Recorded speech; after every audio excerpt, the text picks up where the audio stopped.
T20 உலக கோப்பையை வென்று வந்த இந்திய கிரிக்கெட் அணி வீரர்கள் பிரதமர் நரேந்திர மோடியுடன் சந்திப்பு.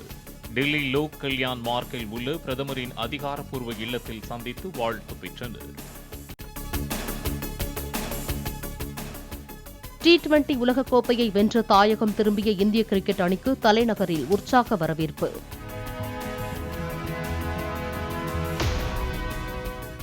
கிரிக்கெட் சாம்பியன்களை டெல்லி விமான நிலையத்தில் ஆட்டம் பாட்டத்துடன் உற்சாகமாக வரவேற்ற ரசிகர்கள்.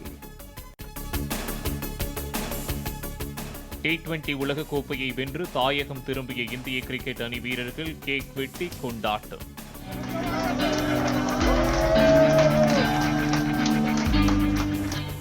டெல்லியில் உள்ள ITC மயூரா நட்சத்திர விடுதியில் கேக் வெட்டி சிறப்பித்தனர்.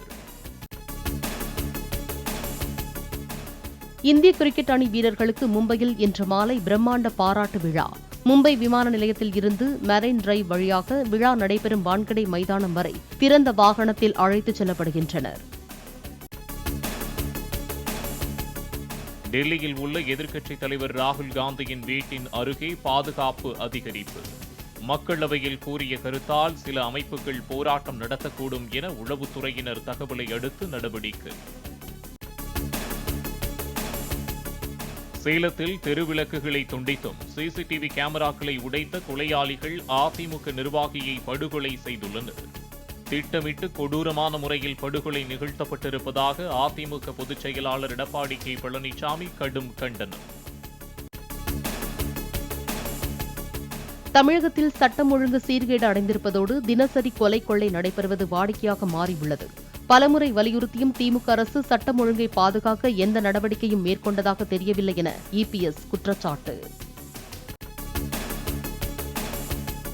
விக்கிரவாண்டி இடைத்தேர்தலில் வாக்குகளை வீணடிக்காமல் அதிமுகவினர் பாமகவிற்கு வாக்களிக்க வேண்டும் என பாமக நிறுவனர் டாக்டர் ராமதாஸ் வேண்டுகோள். பாமகவிற்கு வாக்களித்தால் நலத்திட்டங்கள் நிறுத்தப்படும் என திமுகவினர் மிரட்டல் விடுப்பதாகவும் குற்றச்சாட்டு. அதிமுகவினர் அனைவரும் அவர்களின் வாக்குகளை வீணடிக்காமல் தீய சக்தி திமுகவை வீழ்த்துவதற்காக பாட்டாளி மக்கள் கட்சிக்கு மாம்பழம் சின்னத்தில் செலுத்த வேண்டும், வாக்களிக்க வேண்டும் என்று கேட்டுக்கொள்கிறேன். தமிழகத்தில் கள்ளச்சாராய உயிரிழப்புகள் குறித்து CBI விசாரணைக்கு தமிழக அரசு உத்தரவிட பாமக தலைவர் அன்புமணி ராமதாஸ் கோரிக்கை. கள்ளச்சாராயத்தை ஒழிக்க முடியாத திமுக அரசு பதவி விலகவும் வலியுறுத்தல். எப்போதெல்லாம் திமுக ஆட்சிக்கு பொதுமக்களிடையே பலத்த எதிர்ப்பு வருகிறதோ அப்போதெல்லாம் RS பாரதியை திமுக ஏவி விடுவதாக அண்ணாமலை கருத்து. கள்ளக்குறிச்சி கள்ளச்சாராய விவகாரத்தை மடைமாற்ற RS பாரதியை களமிறக்கி இருப்பதாகவும் விமர்சனம். சென்னை மற்றும் புறநகர் பகுதிகளில் பெய்த பலத்த மழையால் சாலைகளில் மழைநீர் தேங்கியது. நுங்கம்பாக்கத்தில் 7 சென்டிமீட்டரும் ஆவடியில் 6 சென்டிமீட்டரும் மழை பதிவு. கடல் அலையின் வேகம் காரணமாக சென்னை பட்டினப்பாக்கம் கடற்கரை பகுதியில் மண்ணரிப்பு. மண்ணரிப்பால் 50 மீட்டர் தூரத்திற்கு நிலப்பகுதிக்குள் நுழைந்த கடல் நீர். விழுப்புரம் அருகே சாராயம் குடித்ததால் உடல்நலம் பாதித்து சிகிச்சை பெற்ற 3 பேரில் ஒருவர் உயிரிழப்பு. புதுச்சேரியில் இருந்து சாராயத்தை கடத்தி வந்ததாக ஒருவர் மீது வழக்கு பதிவு என தகவல். கள்ளக்குறிச்சி விசச்சாராய சம்பவத்தில் கைதான மாதேஷிடம் CBCID போலீசார் விசாரணை. 2000 லிட்டர் மெத்தனால் பதுங்கியதாக வெளியான தகவலை அடுத்து பெட்ரோல் பங்கிற்கு சீல் வைப்பு.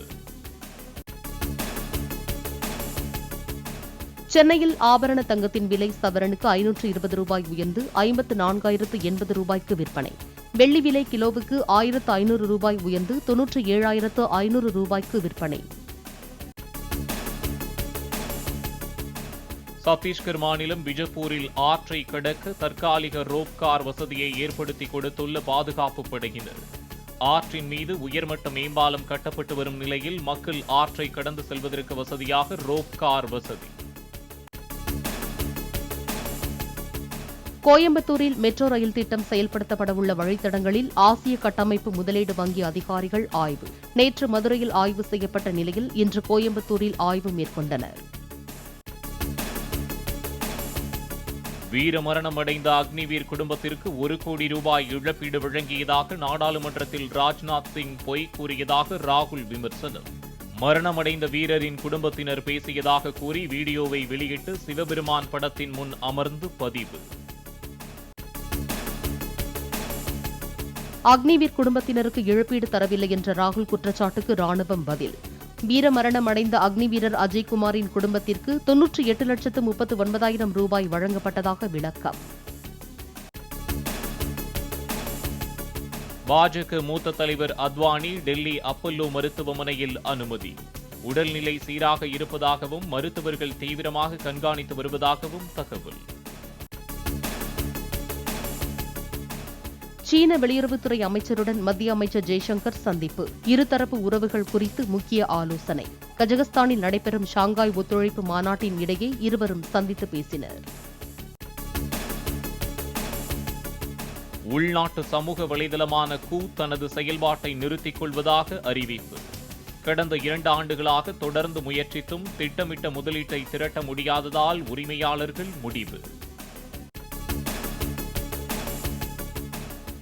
சரத்குமாரின் மகள் வரலட்சுமி திருமண வரவேற்பு நிகழ்ச்சியில் முதலமைச்சர் மு.க.ஸ்டாலின் நேரில் வாழ்த்து. ரஜினிகாந்த் உள்ளிட்ட நடிகர் நடிகைகள் மற்றும் திரையுலகினர் திரளாக பங்கேற்பு.